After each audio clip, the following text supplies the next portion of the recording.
নন্দকুমারম বন্দে কৃষ্ণ নন্দকুমারম বন্দে কৃষ্ণ নন্দকুমারম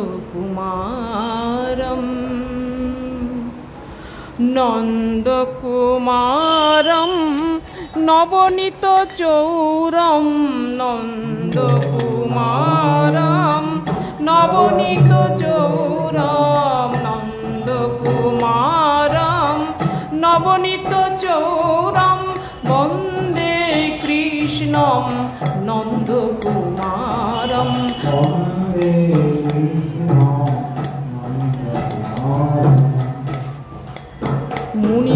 মুনিজনলোভম মোহনরূপম মুনিজনলোভম মোহনরূপম মুরলীলোলম মদনগোপালম মুরলীলোলম মদনগোপালম বন্দে কৃষ্ণম নন্দকুমারম বন্দে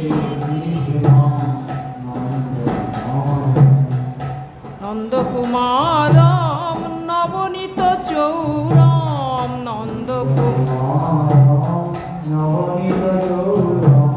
নন্দকুমারম নবনীত চৌরম নন্দকুমারম নবনীত চৌরম বন্দে কৃষ্ণম নন্দকুমারম এই তুই বাজা না বাজনাটা বাজা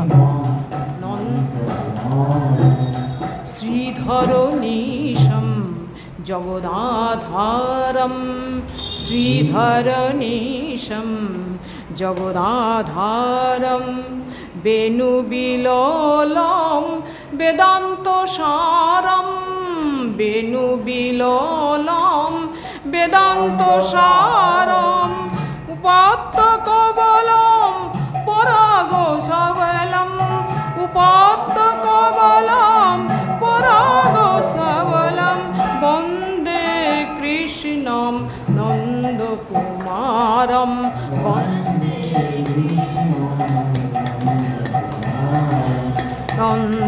নন্দকুমারম নবনীত চৌরম নন্দকুমারম নবনীত চৌরম নন্দকুমারম নবনীত চৌরম নন্দকুমারম বন্দে কৃষ্ণম নন্দকুমারম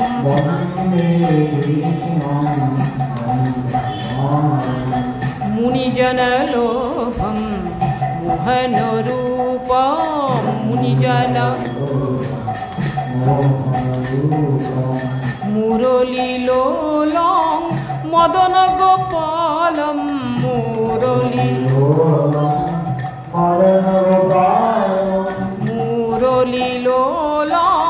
মদনগোপালম মুরলীলোলম বন্দে কৃষ্ণম নন্দকুমারম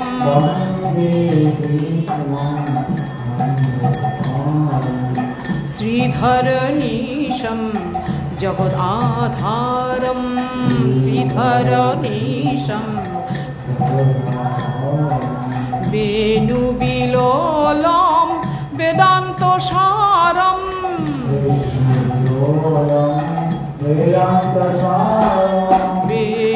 বেণুবিলোলম বেদান্তসারম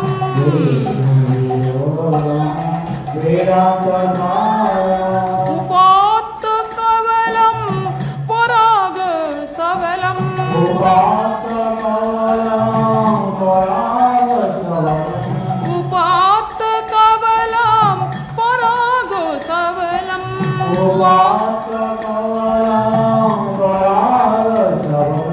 বন্দে কৃষ্ণম নন্দকুমারম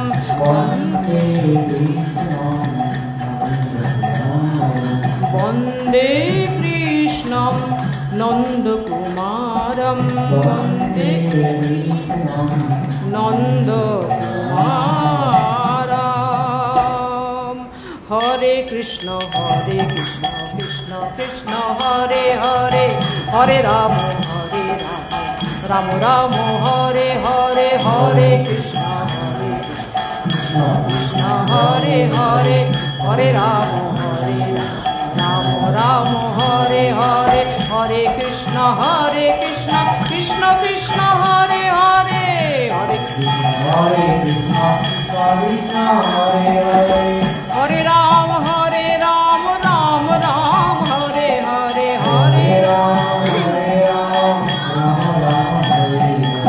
হরে কৃষ্ণ কৃষ্ণ কৃষ্ণ হরে হরে, হরে হরে রাম রাম রাম হরে হরে, হরে কৃষ্ণ কৃষ্ণ হরে হরে, হরে রাম রাম হরে হরে,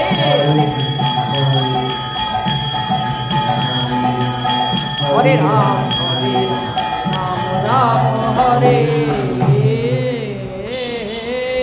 হরে। ওম অজ্ঞানতিমিরান্ধস্য জ্ঞানাঞ্জনশলাকয়া চক্ষুরুন্মিলিतं येन তস্मै শ্রীগুরবে নমঃ।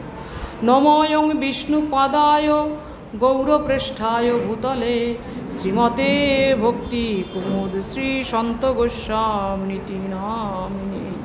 यस्य प्रसादात् भगवत् प्रसादौ यस्य प्रसादात् गति कुतयोऽपि ध्यामुस्तु भक्तस्य यशस्ति सन्दं वन्दे गुरो श्रीचरणारविन्दं, वन्दे गुरो श्रीचरणारविन्दं, वन्दे गुरो श्रीचरणारविन्दं।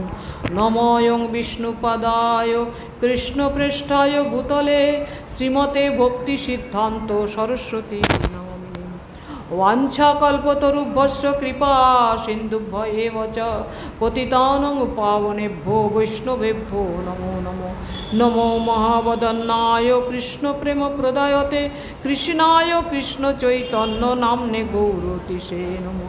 आनन्दलीलामय विग्रहाय हेमावदिव्यच्छवि सुन्दराय तस्मै महाप्रेम रसप्रदाय चैतन्यचन्द्राय नमो नमस्ते। नित्यानन्द नमस्तुभ्यं प्रेमानन्दप्रदायिने कलौ कल्मषनाशाय जाह्नवापतये नमो। पंचतत्त्वात्मकं कृष्ण भक्तरूपस्वरूपं भक्तावतारं भक्ताख्यं नमामि भक्तशक्तिकं। हे कृष्ण करुणा सिन्धु दीनबन्धो जगत्पते गोपेश गोपिकान्त राधाकान्त नमोस्तुते। कृष्णाय वासुदेवाय देवकी नंदनाय च नंदगोपकुमाराय गोविन्दाय नमो नमो। तप्त कांचन गौरांगी राधे वृंदावनेश्वरी वृषभानुसुते देवी प्रणमामि हरिप्रिये। वृंदावै तुलसी देव्यै प्रियायै केशवस्य च विष्णुभक्तिप्रदे देवी सत्यवत्यै नमो नमो। नारायणं नमस्कृतं नरं चैव नरोत्तमं देवीं सरस्वतीर्व्यासं ततो जयमुदीरयेत्। तमादिदेव करुणानिधानं तमालवर्णं श्वेतावतारम् अपार संसार समुद्र सेतुं भजमहे श्रीभगवत स्वरूपं। श्रीकृष्ण चैतन्य प्रभु नित्यानंद श्री अद्वैत गदाधर शिवासादि गौरभक्तबिंद। हरे कृष्ण कृष्ण कृष्ण हरे हरे, हरे राम राम राम हरे हरे। श्रोतां श्रोतां नित्यं ज्ञोतां ज्ञोतां मुदा चिन्ततां चिन्ततां भक्ता श्रीमद्भागवतम् अमृतम्। सर्वाग्रे आमार परम आराध्यतम परमर्चनीय भगवत ज्ञान प्रदाता अहित कृपा सिंधु श्री श्री गुरुपाद पद्म नित्यलीला प्रविष्ट परिव्राजक आचार्य वर्जति दंडी स्वामी ओं विष्णुपाद অষ্টোত্তর শতশী শ্রীমৎ ভক্তি কুমুদ সন্ত গোস্বামী ছিল গুরু মহারাজের শ্রীচরণ কমলে জানাই অনন্ত কোটি দণ্ডবত প্রণতি কুসুম। তিনি এই দিনার প্রতি কৃপা দৃষ্টি প্রদান করুন সকাতরে প্রার্থনা জানাই। অতঃপর অস্মদীয় পরম গুরুপাদ পদ্ম জগৎগুরু পরমংশকুল চূড়ামণি ওং বিষ্ণুপাদ অষ্টোত্তর শতশী শ্রীমৎ ভক্তি সিদ্ধান্ত সরস্বতী গোস্বামী ঠাকুর প্রভুপাদের শ্রীচরণ কমলে জানাই অনন্ত কোটি দণ্ডবত প্রণতি কুসুমাঞ্জলি। অতঃপর রূপানুগ গুরুবর্গ তথা রূপানুগ বৈষ্ণববৃন্দের চরণ বন্দনা করে তাদের অহিত কৃপা কণা প্রার্থনা করি। তৎপশ্চাৎ অস্মদীয় শিক্ষাগুরুপাদ পদ্ম নিত্যলীলা প্রবিষ্ট ওং বিষ্ণুপাদ অষ্টোত্তর শতশী শ্রীমৎ ভক্তি প্রেমিক সাগর গোস্বামী মহারাজের শ্রীচরণ কমলে আমার অনন্ত কোটি দণ্ডবত কুসুমাঞ্জলি। অতঃপর অস্মদীয় পরম শিক্ষাগুরুপাদ পদ্ম বর্তমান মঠাচার্য পরিব্রাজক আচার্য জ্যোতিদণ্ডী স্বামী শ্রীমৎ ভক্তি সুন্দর জ্যোতি গোস্বামী মহারাজের শ্রীচরণ কমলে জানাই অনন্ত কোটি দণ্ডবত প্রণতি কুসুমাঞ্জলি। তৎপশ্চাৎ মঠবাসী সকল তিদণ্ডীপাদ বৈষ্ণববৃন্দের ব্রহ্মচারী বৃন্দের চরণ বন্দনা করে তাদের অহেতুকী কৃপা কণা প্রার্থনা করি। সবাই উপস্থিত শ্রদ্ধেয় বৈষ্ণবী বৃন্দের চরণ বন্দনা করে তাদের অহেতুকী কৃপা কণা প্রার্থনা করি। সর্বশেষে ভগবৎ কথা শ্রবণ পিপাসু স্নেহময়ী মাতৃমণ্ডলী ভক্তবৃন্দ সজ্জনবৃন্দ সকলকে যথাযোগ্য দণ্ডবত প্রণাম জ্ঞাপনপূর্বক সকলের অহেতুকী কৃপা কণা প্রার্থনা করি। সুধী ভক্তগণ, আপনারা মনোসংযোগ করুন। প্রথম নিবেদন আমার একটাই, আপনারা হরি কথা শুনতে বসেছেন, যেটা আমি পূর্বে বললাম আরাধিত যদি হরি। আমরা আজকে হরির আরাধনা করছি কেন কেন আজকে সেই স্বয়ং হরি আজকের এই শুভ দিনে শুভ লগ্নে তিনি এই প্রপঞ্চে অবতরণ করেছিলেন। এই জগৎবাসীর কল্যাণের জন্য তার অপ্রাকৃত লীলাকে প্রকট করেছিলেন এই ভৌম জগতে। তাই আজকের দিনটি আমাদের কাছে পরম সৌভাগ্যের দিন। সেইটি হৃদয়ের মধ্যে ধারণ করে সকলে একাগ্রচিত্তে শ্রবণ করুন। কি বলছেন? আজকে ভগবানের জন্মদিন, মানে জন্মাষ্টমী। এখন জন্মাষ্টমী বললে ভগবানের অন্য কোনো স্বরূপের কথা বোঝায় না, একমাত্র স্বয়ং ভগবান শ্রীকৃষ্ণের জন্মলীলাকেই জন্মাষ্টমী বলা হয়। কেন? অত্যন্ত গূঢ় জিনিস। কার জন্মলীলা আজকে? কি বললাম? স্বয়ং ভগবানের। ব্রহ্মসংহিতায় ব্রহ্মা বলছেন ঈশ্বর পরম কৃষ্ণ সচ্চিদানন্দ বিগ্রহ অনাদির আদি গোবিন্দ সর্বকারণ কারণম। তিনি সনাদির আদির সর্বকারণেরও কারণ যিনি, সেই আদিপুরুষ শ্রী ভগবান এই ভৌম লীলা করেছেন। কীভাবে না জন্মলীলার মাধ্যমে অবতরণ করে এসেছেন জগৎ। এখন এইটা নিয়ে আমাদের বিশেষ মানে চিত্তের মধ্যে অনেকের অনেক রকমের প্রশ্ন জাগরিত হয়। তাই বলছেন যে সর্বত্র সমস্ত শাস্ত্রে আদ্যে মধ্যে যে অন্তে সর্বত্রই ভগবানের কথাই কীর্তিত হচ্ছে, কিন্তু বলছেন শ্রীমদ্ ভাগবত যিনি অমল গ্রন্থ সর্বশাস্ত্র শিরোমণি, সেই ভাগবত গ্রন্থ পাঠ করেও মানুষের সংশয় যায় না। কি সংশয় বলুন? তারা বুঝতে পারছেন না তথাকথিত হিন্দু পরিচয়ে যারা সনাতন ধর্মবাদী বলে নিজেকে অভিমান করেন, তাদের সিংহভাগই কৃষ্ণ সম্বন্ধে বহু প্রকার অজ্ঞতা পোষণ করেন। এই কথাগুলো বলতে হবে আজকে। কেন? যদিও জন্মাষ্টমীর কথা আমি আলোচনা করব। কিভাবে অজ্ঞতা পোষণ করেন? কেউ কৃষ্ণকে মানুষ বলছেন, কেউ কৃষ্ণকে রাজনীতিবিদ বলছেন, কেউ কৃষ্ণকে একজন মানে বিভিন্নভাবে তার সম্বন্ধে তার চরিত্র নিয়ে পর্যন্ত কথা কটাক্ষ করেছেন। এবং এমনও কথা বলছেন যে কি ঈশ্বর নিরাকার, তিনি যখন জগতে আসেন তখন জগতের একটি পঞ্চভূত দেহতে তিনি দেহ নিয়ে জগতে আসেন। কত বড় ভ্রান্ত ধারণা! মনোযোগ দিয়ে শুনবেন, কোনো রকম অন্যমনস্ক হলে কিছুই বুঝতে পারবেন না। এখন বলছেন এই যে সমস্ত অজ্ঞতা থেকে যদিও কেউ কেউ মুক্ত হয়ে থাকেন, হ্যাঁ, তারপরেও একটা ভ্রান্ত ধারণা আমাদের মধ্যে আছে। এই আমাদের মধ্যেই আছে যারা আমরা জন্মাষ্টমী করছি, সাধারণ গৃহস্থ বলুন, বিভিন্ন সংস্থা বলুন, তাদেরও মধ্যে একটা বিশেষ ভ্রান্তি কি, যে কৃষ্ণ বসুদেব দেবকীর পুত্র আর নন্দ যশোদার পালিত পুত্র।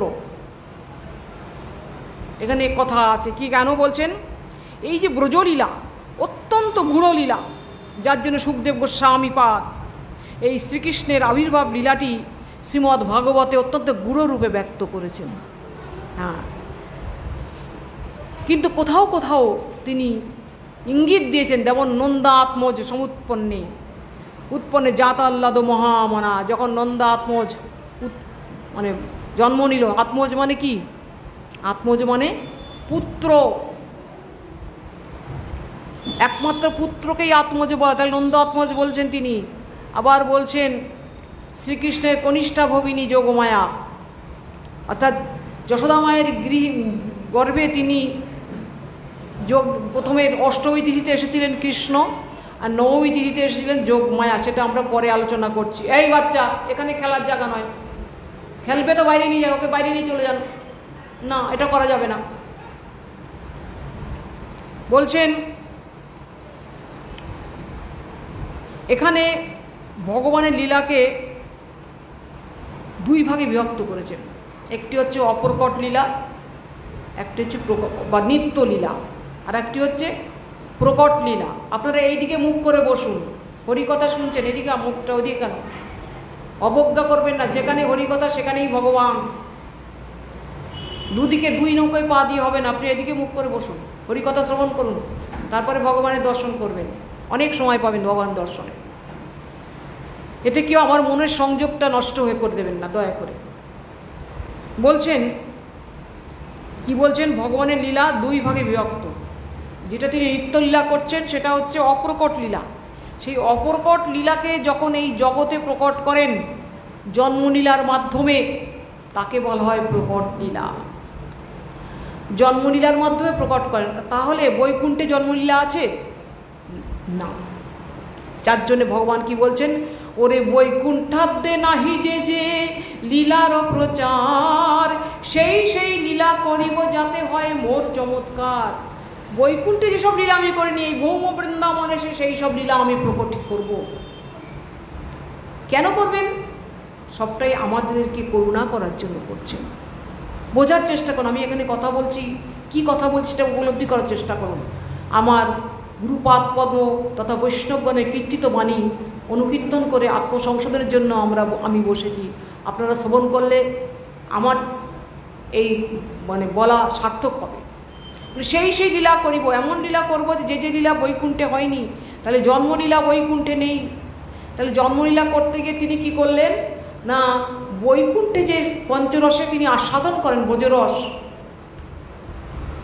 সেখানে বাৎসল্য রস আস্বাদন করেন, সেখানে নন্দ যশোদা বা বসুদেব দেবকী এরা নিত্য পিতামাতা রূপে সেখানে তারা আস্বাদন করছেন।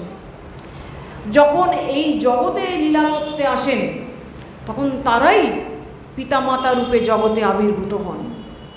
এখন বলবেন ভগবানের পিতামাতা হয়, খুব গুরু বলছে না, গুরু তত্ত্ব। ভগবান তো সবার থেকে বড়, তাই তো? তাহলে ভগবানের যদি পিতামাতা হয়, তাহলে আমরা বলছি অনাদির আদি, তিনি আদি, তার উপরে কেউ নেই। তাহলে পিতামাতা তো তার উপরে হওয়া উচিত, পিতামাতার থেকে পুত্রর জন্ম হলো, তাহলে কি করে হলো? বুঝছেন, পিতামাতা স্থান প্রিয় শয্যা সনোয়ার, এসব কৃষ্ণের শুদ্ধ সত্যের বিকার। ভগবান প্রকাশিত হয় কোথায়? শুদ্ধ সত্যে ভগবান প্রকাশিত হয়, বিশুদ্ধ সত্যে।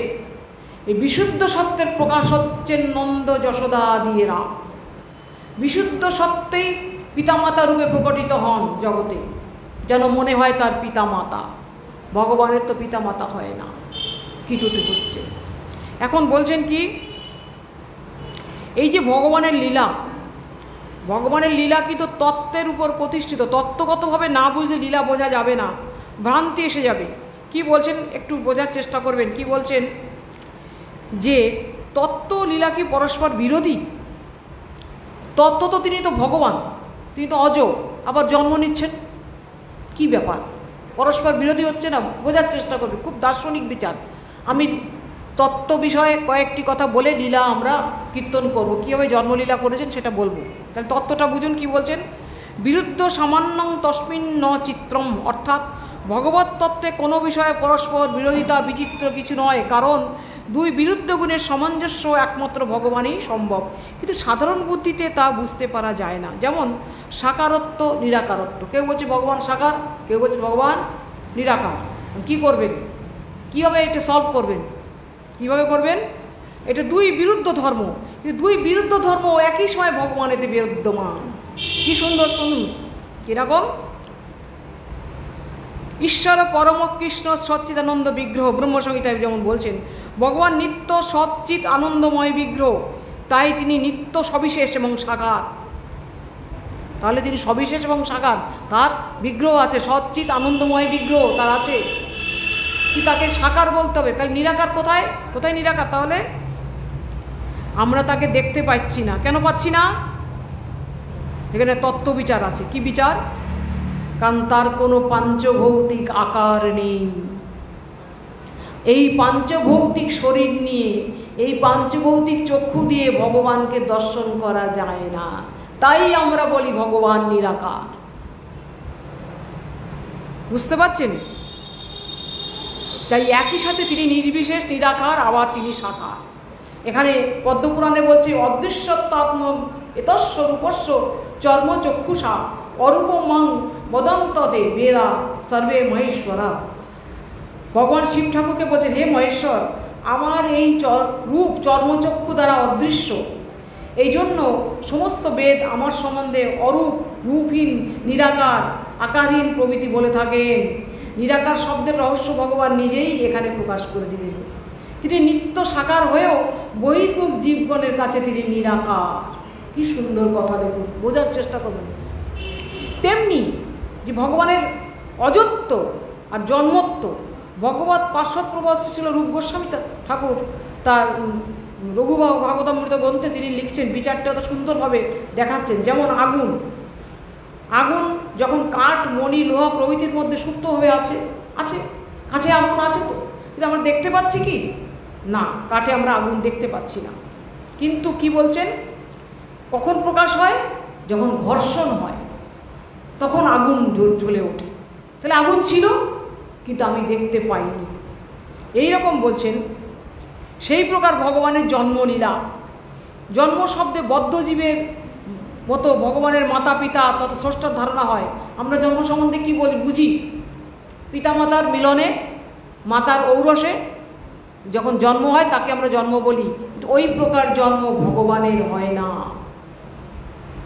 জন্মাষ্টমী বুঝতে গেলে আপনাদের এই বিষয়গুলো জানতে হবে, তবেই জন্মাষ্টমী বুঝবেন। সুতরাং তার সম্বন্ধে মর্ত বুদ্ধি হয়, তাই নিরস্ত করতেই বলা হয় তিনি অজ, তার জন্ম হয় না, অর্থাৎ তার কোনো স্রষ্টা নেই, তিনিই তার নিজের স্রষ্টা। কি বলছেন? অজ অপি সন অব্যয় আত্মা ভূতানাম ঈশ্বরনপি সন। আমি অজ, আমি অব্যয় আত্মা। অব্যয় কেন বলছেন? না, আমার কোনো স্থূল শরীর নেই, আমি সচ্চিদানন্দ, আমার দেহদেহী ভেদ নেই, তাই আমি অব্যয় আত্মা। এই জন্য বলছেন একলা ঈশ্বর কৃষ্ণ আর সব বৃত্ত, যারে জইছে না চায় সে তৈছে করে নিত্য। অতএব সেই অব্যয় ভূতানাম প্রকৃতিং সাম অধিষ্ঠায়, আমি প্রকৃতি অর্থাৎ আমার যোগমায়াকে আশ্রয় করে আমি জগতে প্রকাশিত হই। ঠিক আছে? তাহলে এইটি হচ্ছে জন্মের রহস্য। জন্ম শব্দে বদ্ধজীবে ভগবানের মাতা পিতার স্রষ্টার যে ধারণা হয়, সুতরাং তার সম্বন্ধে মর্তবুদ্ধি হয়। সুতরাং বলতে হয় যে অজ অর্থাৎ তার কোনো স্রষ্টা নেই, তিনি তাকে জন্ম দিতে পারেন, যিনি তাকে জন্ম দিতে পারেন, এইরকম ভগবানের জন্ম হয় না। শ্রীল রূপ গোস্বামী ভগবানের এই জন্মলীলাকে কাঠ, মণি প্রভৃতি ঘর্ষণের প্রকাশিত আগুনের সাথে তুলনা করেছেন। তার উদ্দেশ্য হলো এইটাই যে কাঠ প্রভৃতির মধ্যে যেমন আগুন পূর্ব হতেই আছে, শুধু অপ্রকট মাত্র, অর্থাৎ লোকদৃষ্টির বহির্ভূত মাত্র, কেবল সেই প্রকার ভগবান শ্রীকৃষ্ণ নিত্য সচ্চিদানন্দ ঘন মূর্তিতে তার নিজ গোলক বৃন্দাবন ধামে পরিকল্পনের সাথে নিত্য নিত্য লীলায় রত হয়ে আছেন। কিন্তু সেই লীলা যখন জগতের লোকদৃষ্টির, সেই লীলা এই জগতের লোকদৃষ্টির বহির্ভূত, তাই তাকে আমরা বলি অপ্রকট লীলা, আমরা দেখতে পাই না সেই লীলা। কিন্তু আমার ঘর্ষণে যেমন প্রকাশিত হয়, তদ্রূপ পৃথিবী যখন দৈত্য দানবের অত্যাচারে অত্যন্ত পীড়িত হন, তখন পৃথিবী ও ব্রহ্মাদি দেবগণের প্রার্থনায় ভগবান জীবের মঙ্গলের জন্য জগতে নিজ লীলা কীর্তি বিস্তার করবার ইচ্ছা করেন। নিজ যোগমায়া অবলম্বনে জন্মলীলা প্রকাশের মাধ্যমে সেই অপ্রকট লীলা জগতের সর্বসমক্ষে প্রকট করেন। এই কারণে তাকে প্রকট লীলা নাম দেওয়া হয়েছে। সুতরাং ভগবানের জন্মলীলা প্রসঙ্গ কেবল এই জগতে অবতীর্ণ হওয়ার ক্ষেত্রে, অন্যত্র নয়, গোলকধামেতে নয়। অর্থাৎ যেমন ঘর্ষণে ঘর্ষণে আগুন হয়, কাঠ জ্বলে ওঠে, তেমনি বলছেন যখন পৃথিবী, ভগবান গীতায় সেই কথা নিজে বলেছে, যদা যদা ই ধর্মস্য গ্লানির্ভবতি ভারত অভ্যুত্থানাম অধর্মস্য তদাত্মনম সৃজামহম, তদাত্মনম সৃজামহম। এখানে তার নিত্যসিদ্ধ ব্যক্তিত্বকে প্রকাশ করলেন। তিনি নিজেই নিজেকে সৃষ্টি করেন, তার কোনো সৃষ্টিকর্তা নেই। বোঝা গেল? আমি কিন্তু আমার বানানো কথা কিচ্ছু বলছি না, শাস্ত্রের কথা বলছি। আপনারা স্বীকার করবেন কিনা আমি জানি না। তদাত্মনম সৃজাম অহম। যারা বলছেন যে ভগবান এরকম পাঞ্চভৌতিকের শরীর নিয়ে জগতে আসেন, তারা বুঝুন তিনি, তার কোনো স্রষ্টা হয় না, তার কোনো পিতামাতা হয় না, তবুও তিনি আসেন এইভাবে। তদাত্মনম সৃজাম। কেন? পরিত্রাণায় সাধুনাম বিনাশায় চ দুষ্কৃতম ধর্ম সংস্থাপনার্থায় সম্ভবামি যুগে যুগে। তিনি যুগে যুগে আসেন, বিভিন্ন যুগে বিভিন্ন অবতার হয়ে তিনি আসেন বিভিন্নভাবে। কখনো ভগবানের নাসা থেকে বেরোচ্ছেন, কখনো স্তম্ভ থেকে প্রকাশিত হচ্ছেন, কখনো বিভিন্নভাবে তিনি প্রকাশিত হচ্ছেন, আবার কখনো মাতৃগর্ভ থেকে প্রকাশিত হচ্ছেন। তার প্রকাশ বিভিন্নভাবে হচ্ছে। কিন্তু বলছেন তো বলছেন কী হবে? ভগবানের জন্মলীলা প্রসঙ্গ কেবল এই জগতে অবতীর্ণ হওয়ার ক্ষেত্রে, নিজ নিত্য গোলকধামে, এটা নয়। আচ্ছা, এবার কি বলছেন? নিরাকার শব্দের অর্থ যেমন ভগবানের প্রাকৃত আকার নেই বুঝায়, তেমনি অজ বলতেও ভগবানের প্রাকৃত জন্ম নেই, এই অর্থই লক্ষিত হয়। ভগবান এই জগতের প্রাকৃত জীবের মতো তার জন্ম হয় না। কীরকম হয় না? তিনি প্রকাশিত হন, যেটা আমি বললাম। তার সাথে জননী জঠরের কোনো সম্বন্ধ নেই। দেবকী দেবী শ্রীকৃষ্ণকে ধারণ করেছিলেন, দধারও, দেখবেন ভাগবতে আছে, দধারও তিনি ধারণ করলেন। কীভাবে না? যখন বসুদেব তার সেই মন্ত্র দেবকীকে দিলেন, দেবকীর কর্ণে দিলেন, এবং দেবকী তাকে দধারও, তাকে ধারণ করলেন। এই যে বসুদেবকে সত্যম বিশুদ্ধম বসুদেব সদ্যিতম ভাগবতেই বলছেন। অর্থাৎ বিশুদ্ধ সত্যই বসুদেব রূপে জগতে প্রকটিত হয়েছেন, বিশুদ্ধ সত্যই দেবকী রূপে জগতে প্রকটিত হয়েছে, বিশুদ্ধ সত্যই যশোদানন্দ যশোদার রূপে পিতামাতা রূপে প্রকটিত হয়েছেন। অতএব কি বলছেন? তিনি জগতে কিভাবে আসেন না? সম্ভব আমি আত্মমায়া, অর্থাৎ আমার আত্মমায়ার দ্বারা, অর্থাৎ যোগমায়ার দ্বারা আমি প্রকটিত হই। ভগবানের মায়া দুই ভাগ, একটি যোগমায়া, আর যোগমায়ার ছায়া শক্তি হচ্ছেন মহামায়া। মহামায়া এই জগৎ সম্পর্কীয় কার্য করেন, জগৎ জীবের আশা আকাঙ্ক্ষা পূরণ করেন, তাদের দণ্ডদান করেন। আর যোগমায়া ভগবানের লীলাকে পরিপুষ্ট করেন। একই মায়ার দুটি প্রকাশ, একটি কায়া, একটি ছায়া। কায়া হচ্ছেন যোগমায়া, ছায়া শক্তি হচ্ছে মহামায়া। এখন বলছেন এই জন্য এই কারণে ছিল সুখদেব গোস্বামী শ্রীকৃষ্ণের স্তুতি কীর্তন করতে গিয়ে কী বলছেন? জয়তী জননী বাস ও দেবকী জন্মবাদ। অর্থাৎ তিনি যে দেবকী নন্দন বা যশোদা নন্দন, এটা বাদ মাত্র, এটা একটা কথা মাত্র। তিনি কারো পুত্র নন, তিনি কারো পিতা নন, তিনি স্বয়ং ভগবান। কিন্তু জন্মবাদ, অর্থাৎ ওইভাবে তার জন্ম হয় না। আমরা ভাবছি এরকমভাবে জন্ম হলো, এই কৃষ্ণের জন্ম হলো, তো তা নয়। এখন আমরা সেই জন্মলীলা আস্বাদন করব। কীরকম শুনুন।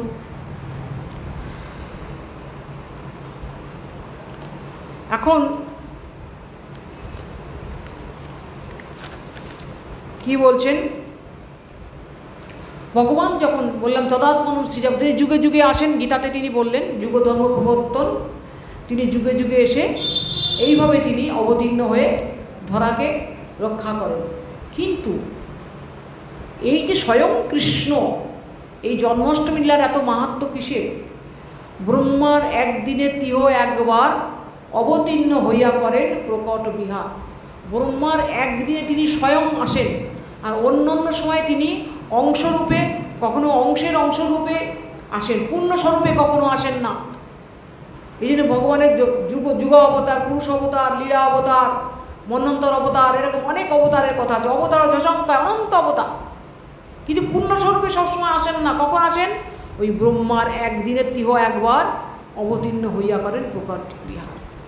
ব্রহ্মার একদিন বিচার কীরকম? এই আমাদের মতো একদিন নয়। সত্য, ত্রেতা, দাপর, কলি, 4টে যুগ নিয়ে একটা দিব্য যুগ। 71টা দিব্য যুগে ব্রহ্মার একদিন, 14টা মন্বন্তর, 14টা মন্বন্তরে ব্রহ্মার একদিন। সেই একদিনে ভগবান অষ্টবিংশ চতুর্যুগে দাপরের শেষে স্বয়ং কৃষ্ণ আসেন, অবতীর্ণ হন। এবং তিনি যখন আসবেন তিনি ভাবছেন যে কি যুগধর্ম প্রবর্তন হয় অংশ হইতে, আমা বিনা অন্যে না রে ব্রজ প্রেম দিতে। মানে যুগধর্ম তো যুগাবতার করছে, তা আমি যখন স্বয়ং যাচ্ছি তা যুগধর্ম তো শুধু যুগ অবতারের দ্বারাই হয়ে যেত, কিন্তু আমি যখন স্বয়ং যাচ্ছি তাহলে আমি কি দেব না, আমার যে সম্পদ সেইটি দেব। আমি বিনা অন্যে না রে ব্রজ প্রেম দিতে। এই ব্রজর যে প্রেম সম্পদ, এ তো অন্য কোনো অবতারের দেওয়ার ক্ষমতা নেই, একমাত্র স্বয়ং ভগবানই দিতে পারে।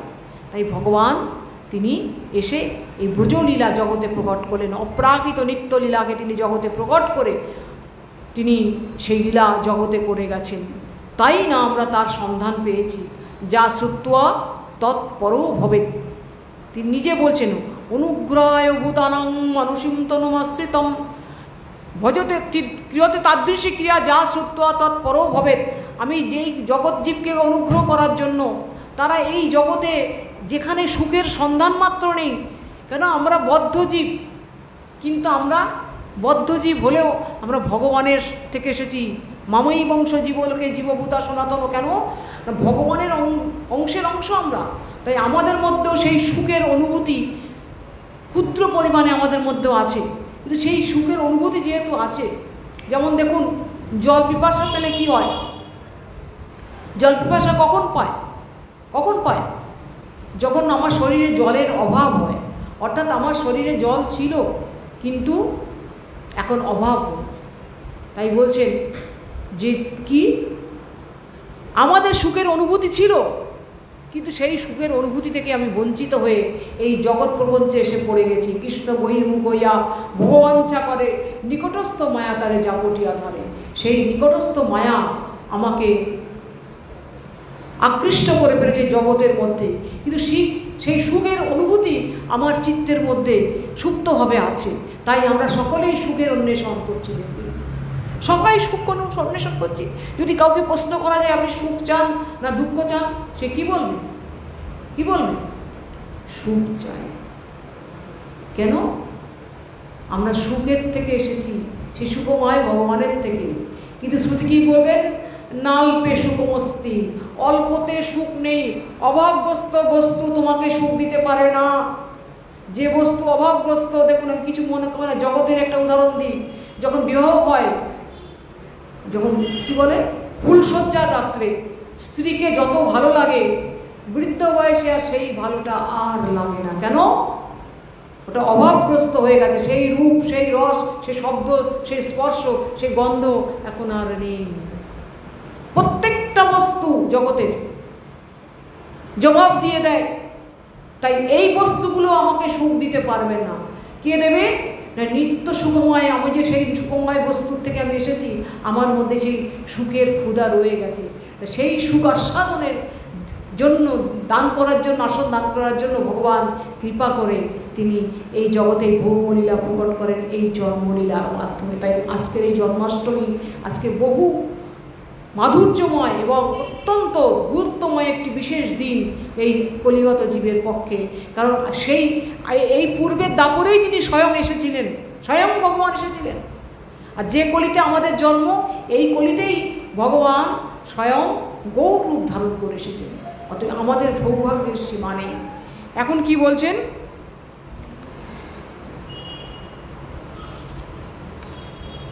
কৃষ্ণ এখন যেটা বললাম যে যখন পৃথিবীতে যখন অত্যন্ত অত্যাচার হয়, দুরাচারিতা হয়, তখন ভগবান স্বয়ং আসেন। এখন ভগবান আসবেন, কিভাবে আসবেন না, তিনি দেবকী এবং বসুদেবের বিবাহ হয়েছে। বিবাহ হওয়ার পরে তারা যখন শ্বশুরবাড়ি যাচ্ছেন, দেবকী তাকে কংস, তার তো ভগ্নী হয়, তিনি তাকে স্বয়ং তাকে রথ চালিয়ে নিয়ে যাচ্ছেন। অতিমধ্যে আকাশবাণী হলো যে এই দেবকীর অষ্টম গর্ভের পুত্রই তার মৃত্যুর কারণ হবে। তখন কংস খুব রাগান্বিত হয়ে দেবকীকে হত্যা করার জন্য উদ্যত হলেন। তখন বসুদেব তাকে নিবারণ করেছিলেন যে তুমি কি করছো, এ তো তোমার মৃত্যুর কারণ হবে না, এর অষ্টম গর্ভের সন্তানই মৃত্যুর কারণ, তাহলে একে কেন মারবে, তুমি নিজের ভগ্নীকে হত্যা করার পাপ গ্রহণ করছো কেন কংস?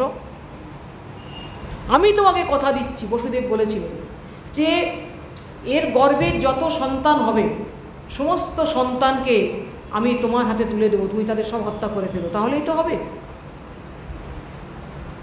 যাই হোক, এই কথা হলে তাকে নিবারণ করা হলো, কিন্তু কংস তাদের ছাড়ল না, তাদের কারাগারে আবদ্ধ করে রেখে দিলেন।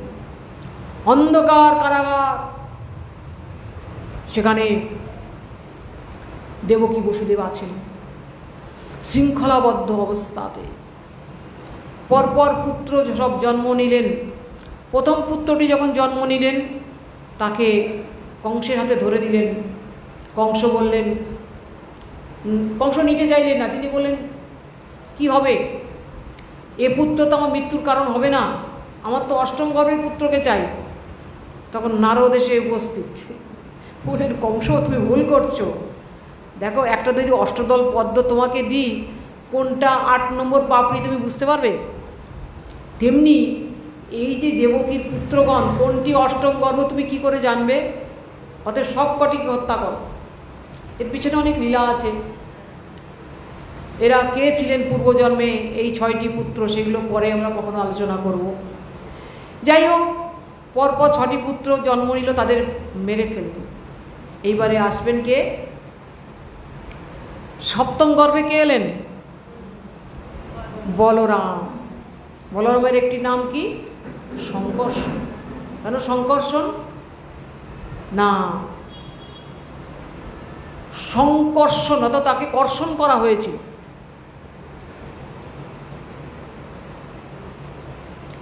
এখন সংকর্ষণ যখন তার গর্ভে এসেছে, তখন ভগবান কি করলেন? যোগমায়াকে আদেশ করলেন যে এই সংকর্ষণকে তুমি আকর্ষণ করে রোহিণীর গর্ভে স্থাপন করো।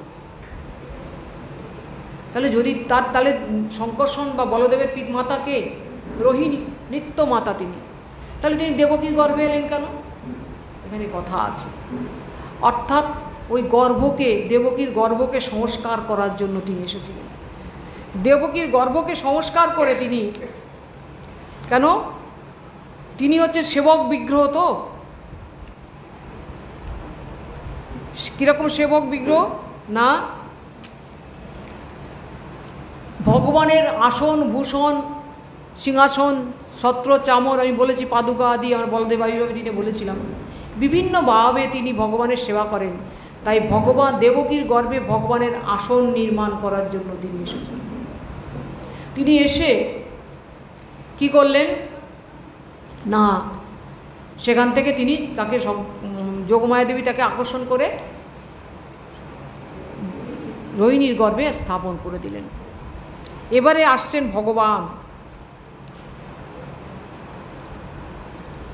ভগবান কেন আসছেন না, এইবার ভগবান তার অষ্টম গর্ভে আসবেন। এখন কি করলেন? অষ্টম গর্ভ যখন এসেছেন, তখন দেবকীর কিভাবে আসলেন অষ্টম গর্ভ? না, বসুদেব তাকে মন্ত্র দিয়েছিলেন, সেই মন্ত্র তিনি হৃদয়ে ধারণ করলেন। সেই বলছেন দেবকী এক অপূর্ব রূপের ঔজ্জ্বল্য বৃদ্ধি পেল, আর তার রূপের ছটায় সেই কংসের কারাগার একেবারে আলোকিত হয়ে উঠেছে। এখন কংস তো জানেন যে এইবার অষ্টম গর্ভ আসবে, তিনি খুব চঞ্চল হয়ে আছেন। তিনি বারবার ওই কংস কারাগারে আসেন, খোঁজ খবর নেন, কারণ সপ্তম গর্ভপাত হয়েছে, তিনি শুনেছেন গর্ভপাত হয়েছে, তাকে বলা হয়েছে গর্ভপাত হয়ে গেছে, গর্ভ নষ্ট হয়েছে। আসলে কি হয়েছিল সেটা তিনি জানেন না, তার জানার ক্ষমতাও নেই। এখন তিনি এসেছেন, কিন্তু দেবকীর সামনে গিয়ে দাঁড়াতে পারছেন না, তার ওই দিব্যচ্ছটার সামনে তিনি ভয়ে ভীত হয়ে যাচ্ছেন। মনে মনে ভাবছেন এই দেবকীকে হত্যা করে ফেলি, আবার ভাবছেন না না না, এটা কী করে হয়, আমি একটু নারী হত্যা করব, ওর গর্ভের সন্তানটি বেরোলেই তো আমি ওকে নিয়ে নেবো, নিয়ে মেরে ফেলবো, আর অশরীর বুদ্ধি তো। কিন্তু তিনি মাঝে মাঝেই খবর নেন, মাঝে মাঝেই খবর নেন। এদিকে দেবকীর গর্ভে যখন ভগবান এলেন, দেবতারা অলক্ষ্যে এসে কংসের কারাগারে এসে স্তব করতে শুরু করেছেন দেবকী মা। তার চিন্তা করুন, দেখুন এখন অন্ধকার কারাগারের মধ্যে তারা আবদ্ধ হয়ে আছেন। এখন ভগবান কি করছেন,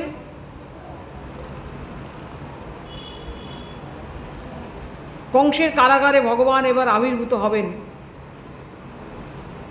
কিভাবে আবির্ভূত হবেন না, যখন ভাদ্র মাসের কৃষ্ণপক্ষের অষ্টমী তিথি, রোহিণী নক্ষত্র যোগ, সেই শুভক্ষণে ভগবান কি হলেন না, দেবক্যাং দেবরূপিণ্যাং বিষ্ণুং সর্বগুহাশয় আবিরাসিদ যথা প্রচ্ছদ দিশুন্দরীব পুষ্কল। দেবক্যাং দেবরূপিণম, দেবকী সাধারণ নারী নন, তিনি দেবরূপী দেবী, তিনি এই জগতের কোনো নারী নন, তিনি অধীর প্রতীক্ষায় আছেন কবে ভগবান তার কাছে আসবেন। তিনি তো জানেন যে ভগবান আবির্ভূত হবেন, কারণ দেবকী বসুদেব জানতেন যে স্বয়ং ভগবান তার পুত্ররূপে আসবে, তাই তারা তার প্রার্থনা করছেন। কিন্তু দেখুন, এটা বোঝার চেষ্টা করবেন যে ভগবান কোথায় আবির্ভূত হলেন, অন্ধকার কারাগারের মধ্যে। আজকে বুঝবেন এই কথাটা, যে আমাদের হৃদয় এই কারাগারটাও কিন্তু অন্ধকার। কিসের অন্ধকার? আমাদের অজ্ঞানতার অন্ধকারে আমরা সকলেই অন্ধকার। এই জন্য বলছেন না, অন্ধীভূত চক্ষু যার বিষয়ে ধুলিতে, কেমনে সে পরতত্ত্ব পাইবে দেখিতে। আমরা যে ভগবানকে বিচার করি, ভগবানের জন্মলীলা কি করে বুঝবো? আমরা তো অন্ধ, আমাদের চক্ষু অন্ধ। তাই পরতত্ত্ব বিষয়ে আলোচনা করা কোনো অধিকার আমাদের নেই। যারা বিরূপ মন্তব্য করেন তারা অর্বাচীন, তত্ত্বজ্ঞানহীন, তাই তারা করে চলেছেন, করুন। কিন্তু বলছেন সেই অন্ধকার কারাগারের মধ্যে আমাদের হৃদয়টাও অন্ধকার কারাগার। তাই দেখাচ্ছেন ভগবানের জন্মের আর জায়গায় পেলেন না, অন্ধকার কারাগারের মধ্যে আবির্ভূত হলেন। আমাদের জগতে একটি ভালো দামি সন্তান, বড় লোকের সন্তান কোথায় জন্ম নেয়? সব 5 স্টার 7 স্টার হসপিটাল, দামি জায়গাতে তার জন্ম হয়। আর ভগবান আসলেন অন্ধকার কারাগারে, জগৎকে শিক্ষা দিলেন। কারণ সেই ভগবানের আবির্ভাব লাভ করার জন্য বসুদেব দেবকীর কি সাধনা, তারা শৃঙ্খলাবদ্ধ হয়ে আছেন অন্ধকার কারাগারের মধ্যে, কিন্তু অধীর প্রতীক্ষায় আছেন কখন ভগবান আবির্ভূত হবেন, কখন ভগবানকে আমরা পাব। কারণ তারা জানতেন কৃষ্ণী এবং সুতপা রূপে এসেছিলেন কোনো এক কল্পে। কৃষ্ণী সুতপা ব্রহ্মার পুত্র রূপে। কৃষ্ণী এবং সুতপাকে ব্রহ্মা তাকে আদেশ করেছিলেন সন্তান সৃষ্টিলীলা মানে সৃষ্টিলীলাকে পরিব্যাপ্ত করার জন্য তোমরা সন্তান উৎপন্ন করো, সন্তান বানাও। তখন কৃষ্ণী সুতপা চিন্তা করলেন, সন্তান পুত্র যদি জন্ম নেয় সে তো দুঃখের কারণ হবে। জগতে পুত্র সুখ দিতে পারে? যখন বাচ্চা প্রসব করেন মায়েরা, কি আনন্দ তার হয় বুকে কোলে নিয়ে বাচ্চাকে, কিন্তু সেই পুত্রই তাকে কি যন্ত্রণা দেয় শেষ জীবনে, ভাবা যায় না।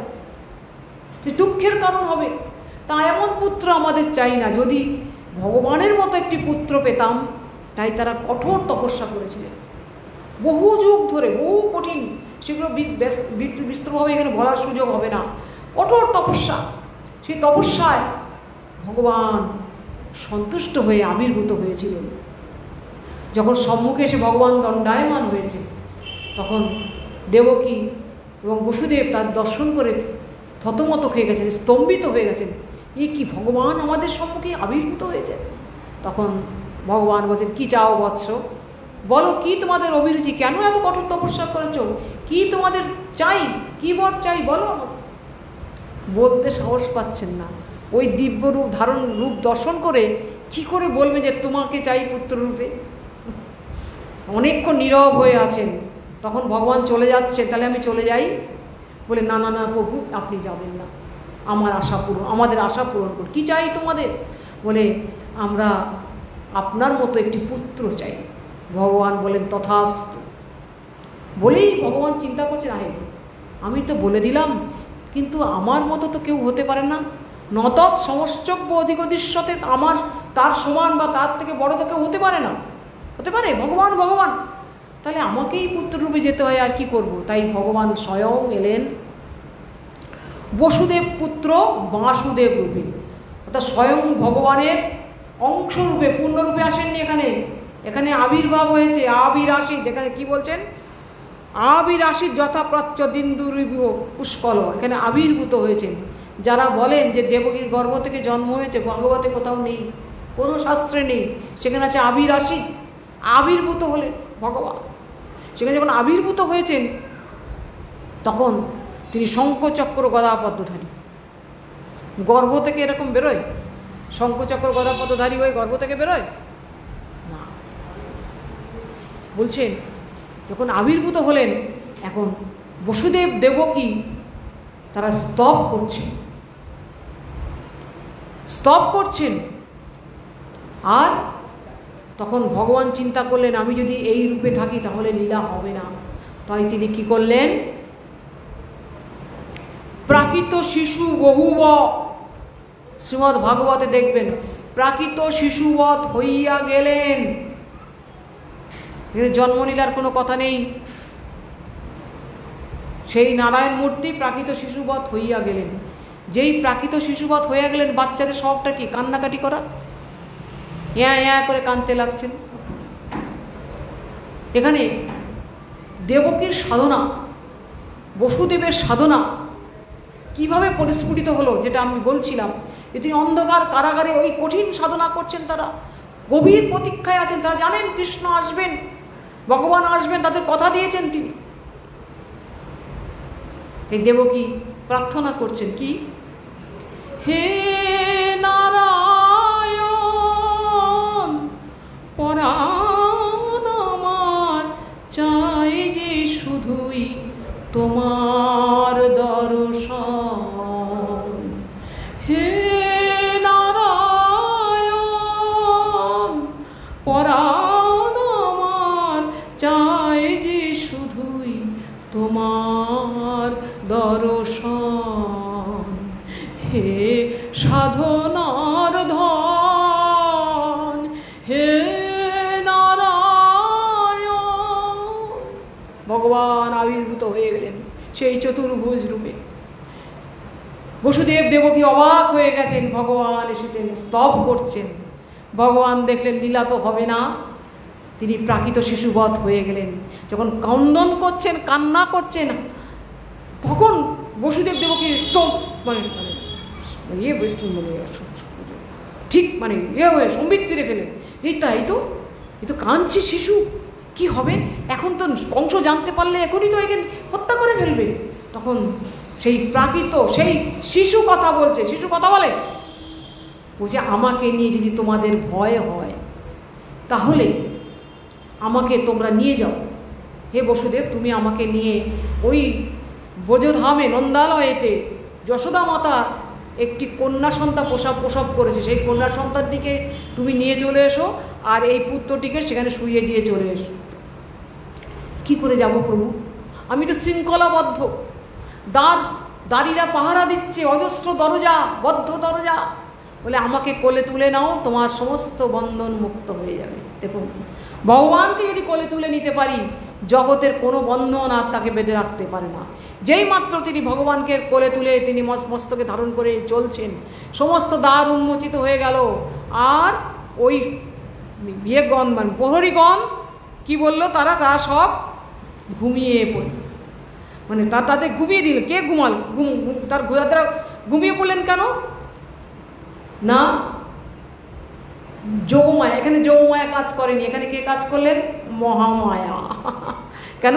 মহামায়া যদি এদেরকে নির্দিত করে না রাখেন তাহলে তো হবে না, কারণ তাদের অধিকারই নেই এই নিত্যলীলা দর্শন করা। তাই বলছে যা নিশা সর্বভূতানি তশ্বর জাগ্রতি সর্বভূতানি সংযমী, যশ্বর জাগ্রতি ভূতানি তা নিশা পশ্যতে মুনে, সা নিশা পশ্যতে মুনে।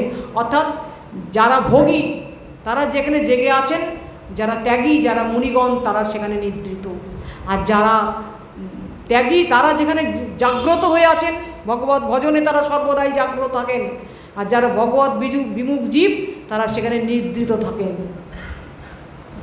কি বলবো আর? দেখবেন আমাদের নিদ্রা আমাদের কাল হয়ে যায়, আমরা উঠতে পারি না, সকালে মঙ্গল আরতি উঠতে পারি না। কেন? আমরা তো ভগবত ভক্ত হতে পারিনি। এইসব অবস্থা আমাদের, মায়া আমাদের নিদ্রায় আবদ্ধ করে রেখে দেয়। তা বলছেন তারা দর্শন করতে, সেই লীলা দর্শন করতে তারা পারলেন না। তারা কি করলেন? সেই মানে অবলীলাক্রমে তাকে নিয়ে চলে গেলেন। সেই ঝড় বৃষ্টি, রাত্রি প্রচণ্ড বাদল ঝড় বৃষ্টির মধ্যে তাকে নিয়ে ভগবানকে মস্তকে করে নিয়ে বসুদেব যাচ্ছেন। আর কি হলো? বলদেব তার সেবক বিগ্রহকে অনন্তদেব, অনন্ত রূপ, অনন্ত নাগ, তিনি সহস্র ফণা বিস্তার করে ভগবানকে রক্ষা করছেন মস্তকের উপরে। বসুদেবের মস্তকের উপরে ফণা ধারণ করে আছেন, যাতে তার গায়ে বৃষ্টি না লাগে, ঝড় না লাগে। তিনি আমি খুব সংক্ষেপে বলছি, অবলীলাক্রমে যমুনা পার হয়ে তিনি একেবারে সেই নন্দালয়ে চলে গেলেন। নন্দালয়ে গিয়ে তিনি গোপনে, সেখানে সবাই নিদ্রিত, দেখুন কেউ জানে না। টিভিতে নাকি দেখিয়েছিল যে নন্দমালের হাতে দিয়ে চলে এসছেন। কত বড় ভুল সিদ্ধান্ত! সিদ্ধান্তগত হই তো ভুল, সিদ্ধান্তই তো বোঝেন না এরা। এরা ভগবান লীলা নিয়ে এসব সিনেমা টিনেমা করে। এসব প্রাকৃত বস্তু, অপ্রাকৃত বস্তু নয়, প্রাকৃত গোচর তত্ত্ব বুঝতে হবে।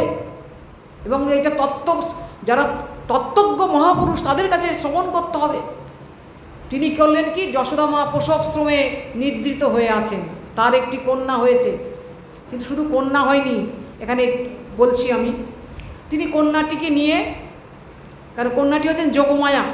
যোগমায়াকে ভগবান আদেশ করেছিলেন, গচ্ছ দেবী ব্রজে, তুমি ব্রজেতে চলে যাও, ব্রজেতে গিয়ে তুমি যশোদার গর্ভ থেকে জন্মগ্রহণ করো। যে তুমি আমার এই লীলার সহায়ক হও, তাহলে এই জগতে সকলে তোমাকে ভুবন পূজিতা দুর্গা রূপে পূজা করবে।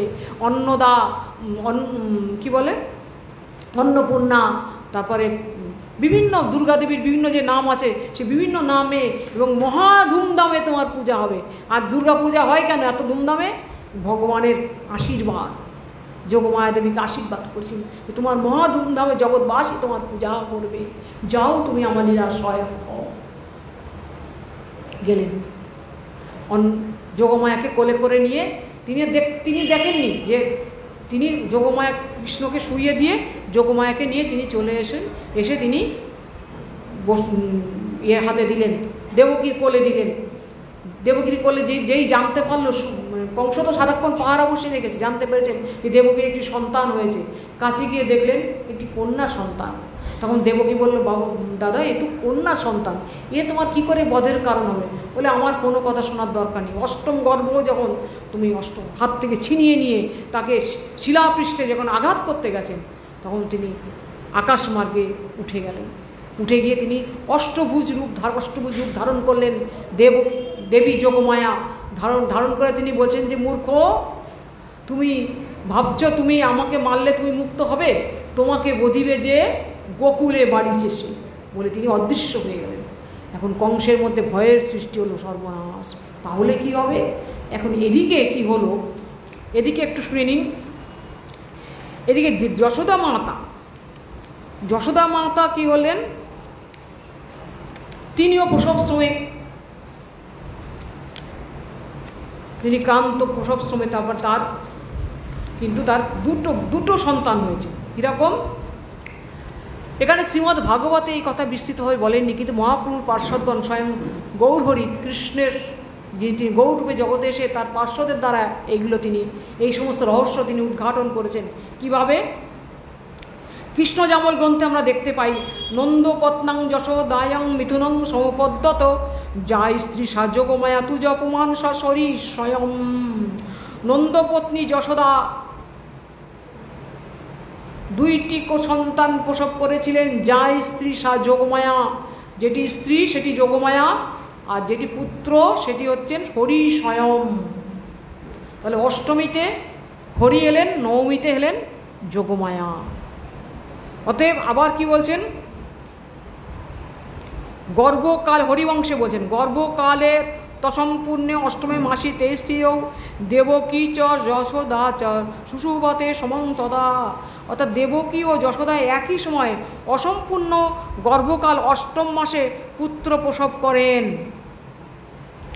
অষ্টম মাস অসম্পূর্ণ গর্ভকালে প্রকাশিত হওয়ার কারণ দুরাত্মা কংসকে বঞ্চনা করা, অর্থাৎ সে তো 10 মাস 10 দিনের জন্য অপেক্ষা করবে, তাই আগে আগে প্রসব করিয়ে দিলেন।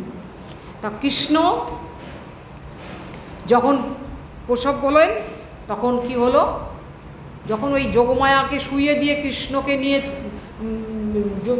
যোগমায়াকে নিয়ে চলে গেলেন কৃষ্ণকে রেখে, বসুদেব পুত্র বাসুদেব তিনি হচ্ছেন ভগবানের অংশ, আর পূর্ণব্রহ্ম স্বয়ং ভগবান তিনি যশোদার গর্ভ থেকে প্রকাশিত হলেন। এখন বলবেন যশোদার গর্ভ থেকে কি করে প্রকাশিত হলেন? যশোদা তো গর্ভ লক্ষণও দেখিয়েছিল, বলে এটা যোগমায়ার প্রভাব। কেন? ভগবান এসেছেন এই জগতে লীলা করতে, তো এখন এই লীলা তিনি পঞ্চরসে লীলা করবেন। এই 5টা রসে লীলা করতে গেলে তাকে কি করতে হবে? শান্ত, দাস্য, সখ্য, বাৎসল্য, এই পঞ্চরসে তিনি যে লীলা করবেন সেটা কিভাবে করেছেন না, কৃষ্ণ যদি যশোদার গর্ভজাত সন্তান রূপে প্রকাশিত না হন, তাহলে বাৎসল্য রস পরিপূর্ণরূপে প্রকাশিত হবে না, প্রস্ফুটিত হবে না। কারণ পালিত পুত্রের দ্বারা বাৎসল্য রস হয় না, নিজ গর্ভজাত সন্তানের বাৎসল্য রস প্রকাশিত হবে তো। দেখুন আপনারা বসে আছেন, ওখানে যদি কোনো একটি ছেলে এসে ডাকে মা মা বলে, সবার চিত্ত চঞ্চল হবে না। কার চিত্ত চঞ্চল হবে? যার সন্তান। কেন? তার গর্ভজাত তো, নারীর সম্পর্ক, তার চিত্ত চঞ্চল, এই তো আমার পোকা ডাকছে। তেমনি ভগবান বাৎসল্য আস্বাদন করার জন্য যোগমায়ের প্রভাব, যোগমায়ের দ্বারা এই লীলাটি প্রকাশিত করলেন, যেন যশোদা যেন গর্ব হয়েছে এরকম একটা প্রকাশ দেখালেন, এবং যেন কৃষ্ণ যেন যশোদার গর্ভ থেকেই প্রকাশিত হলেন, কিন্তু প্রকৃতপক্ষে তা নয়। তিনি নিত্য প্রকাশিত তত্ত্ব, যেমন সূর্য আকাশে আছে, আমরা এখন দেখতে পাচ্ছি না, যখন তিনি দেখা দেবেন তখন তাকে দেখতে পাই, তেমনি ভগবানও তেমনি সেইভাবে প্রকাশিত হন। তার কোনো জন্মও নেই, মৃত্যুও নেই, তিনি নিত্য প্রকাশ তত্ত্ব। তাই বলছেন কি, এখন তিনি ছোট্ট শিশুরূপে এলেন কেন? কেন আমরা জানি, একটু বলে শেষ করে দিই, কৃষ্ণের যতেক খেলা সর্বোত্তম নরলীলা। কি বলছেন? গোপবেশ বেণুকর নবকিশোর নটবর নরলীলার হয় অনুরূপ। তার নিত্য স্বরূপটি কীরকম? গোপ কিশোর নটবর। কিন্তু এখানে যে পুত্ররূপে এলেন, ছোট্ট সন্তান, কেন? যেন তিনি যেন আস্তে আস্তে শিশু, যেন আস্তে আস্তে তিনি যেন বর্ধিত হয়ে প্রাকৃত শিশুর মতো তিনি যেন কিশোর হলেন, তা তো নয়। বাল্য, পৌগণ্ড, কৈশোর দেখাচ্ছেন, বলে না। বলছেন ভগবান আনন্দ রসময় বিগ্রত, তার যে লাদিনীর বৃত্তি, সেই লাদিনীর বৃত্তি তার মধ্যে বাসনা জাগায়, কামনা জাগায়। কি কামনা জাগায় না? পঞ্চরসে রসাস্বাদনের কামনা জাগায়। সেই কামনা পরিপূর্তির জন্য তখন কি করেন তিনি? কি করেন? যেন সেই কৃষ্ণ যেন তিনি শিশুর মতো হয়ে যায়। দেখুন ব্রজলীলাতে তিনি একই সময়তে বাল্যলীলা করেছেন, সখ্যলীলা করেছেন সখাদের সাথে, আবার গোপীদের সাথে ভোজলীলাও করেছেন। সেখানে তিনি নবকিশোর নটবর কিশোর রূপ সেখানে রাধারানীর কাছে, আবার মায়ের কাছে দেখা যাচ্ছে শিশু রূপ। কেন? তিনি কি করছেন না, তার সেই আস্বাদনটি, সেই মানে পঞ্চরসে আস্বাদন করার জন্য তিনি এইভাবে প্রকাশিত হন। অর্থাৎ তার যে দিব্য কিশোর মূর্তি, নিত্য কিশোর রূপটি হচ্ছে ধর্মী, আর শিশু রূপটি হচ্ছে ধর্ম, পরিণামের মতো দেখা যাচ্ছে, যেন আস্তে আস্তে বাড়ছেন, কিন্তু তা নয়। নিত্য কিশোর রূপটি এই ধর্মগুলিকে গ্রহণ করেছেন, কারণ মাতা পিতার বাৎসল্যরস আস্বাদন করতে হলে তাকে শিশুরূপ ধারণ করতে হচ্ছে, তাই তিনি শিশুরূপে মায়ের কোলে এলেন। এখন দেখুন, নন্দ যশোদা আর দেবকী বসুদেবের কাছে যখন তিনি আবির্ভূত হলেন, তারা স্তব করেছিলেন, আর নন্দ যশোদা কী করলেন? যশোদা মাতা তাকে স্তন পান করাচ্ছেন, তার জাতকর্ম করছেন। পুত্র হয়েছে তো জাতকর্ম করতে হবে না? তাদের পুত্রত্ব অভিমানটি সর্বোত্তম অভিমান, যেটি নন্দ দেবকী বসুদেবের মধ্যে আসেনি। তারা তার স্তব শুরু করেছিলেন সেখানে, তারা জানতেন ইনি ভগবান, কিন্তু নন্দ যশোদা জানতেন না ইনি ভগবান, জানতেন আমাদের পুত্র। সেই আমার পুত্র এই অভিমান যাতে আসে, সেই জন্যই ভগবান এই লীলা করেছেন, যাতে তিনি বাৎসল্য রস আস্বাদন করতে পারেন। তাই বলছেন যে এই যে লীলাটা বুঝতে হলে আমাদের এখানে বুঝতে হবে এইটাই, যে কি নন্দ বাবা আজ দেখুন, আগামীকাল নন্দ উৎসব। কেন বলছেন? আজকে নন্দ মহারাজের কৃপাতে, যশোদা মায়ের কৃপাতে আমরা কৃষ্ণকে আমরা লাভ করেছি। তাই বলছেন, নন্দ ইতি জগৎ, যিনি জগতের আনন্দ বিধান করেন, অখিল ব্রহ্মাণ্ড পালক পরমানন্দ রূপ স্বরূপকে নিজ পুত্র রূপে জগতে প্রকাশ করে জগৎকে আনন্দ দান করেন, তাই তিনি নন্দ। আর যশোদা দান করেন কে? যশোদা দামোদর রূপে, তার দাম যাহার উদরে কে বেঁধেছিলেন? যশোদা বেঁধেছিলেন, তাই তার নাম হয়েছিল দামোদর। তাই তিনি যশোদান করেন, তাই তিনি যশোদা। অতএব ভগবান বাৎসল্য প্রেমাধীন, তাই যশোদার এবং নন্দকে তিনি পিতামাতা রূপে এসে স্বীকার করে জগতে এসেছেন। এই জন্যে রঘুনাথ উপাধ্যায় কি বললেন? শ্রুতিম পরে স্মৃতিমিতরে ভারতম অন্যে ভজন্ত ভবভীতা অহমীয় নন্দং বন্দে যশালিন্দে পরম ব্রহ্ম। ভগবান যেমন প্রশ্ন করলেন রঘুনাথ উপাধ্যায়কে যে কার আরাধনা করব, কর্ম, জ্ঞান, যোগ, ভক্তি, কোন আরাধনার মধ্যে থাকব? তখন রঘুনাথ উপাধ্যায় একে ওই কথা বলেছিলেন, শ্রুতিম পরে, অর্থাৎ কেউ শ্রুতির আরাধনা করে করুক, স্মৃতির ভিতরে কেউ স্মৃতিশাস্ত্রের আরাধনা করে করুক, ভারতমন্যে ভজন্ত ভবভীতা, কেউ ভবভীত হয়ে ভবসমুদ্র পার হওয়ার জন্য ভীত হয়ে কেউ মহাভারতের ভজনা করে করুক, আমি এসব কিছু ধারে যাব না। অহমীয় নন্দম বন্দে, আমি নন্দ মহারাজের বন্দনা করি, যার গৃহের আনাচে কানাচে পরব্রহ্ম ভগবান তার বাৎসল্য রসে বশীভূত হয়ে হামাগুড়ি দিয়ে বাৎসল্য লীলা আস্বাদন করাচ্ছেন এবং বালক ধারণ করেছেন। তাই আজকে নন্দ যশোদা দেবকী বসুদেব তারা জয়যুক্ত হন। আজকের এই শুভ দিন আমরা সকলে তাদের বন্দনা করে আমাদের আজকের পাঠের বিষয় এখানে সমাপ্ত করলাম। বাঞ্ছা কল্পতরুবশ্য কৃপা সিন্ধু ভয়ে বচ পতিতানাং পাবনেভ্যো বৈষ্ণবেভ্যো নমো নমঃ। এখন আমাদের অভিষেক আরম্ভ হবে, 12টা বাজে। আপনারা সকলে প্রস্তুত হন।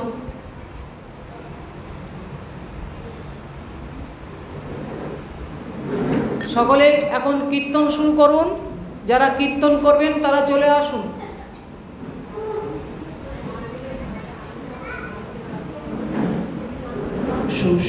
সুস্বাগতম সুস্বাগতম সুস্বাগতম সুস্বাগতম সুস্বাগতম সুস্বাগতম সুস্বাগতম সুস্বাগতম ভগবান সুস্বাগতম ভগবান সুস্বাগতম সুস্বাগতম সুস্বাগতম ভগবান সুস্বাগতম সুস্বাগতম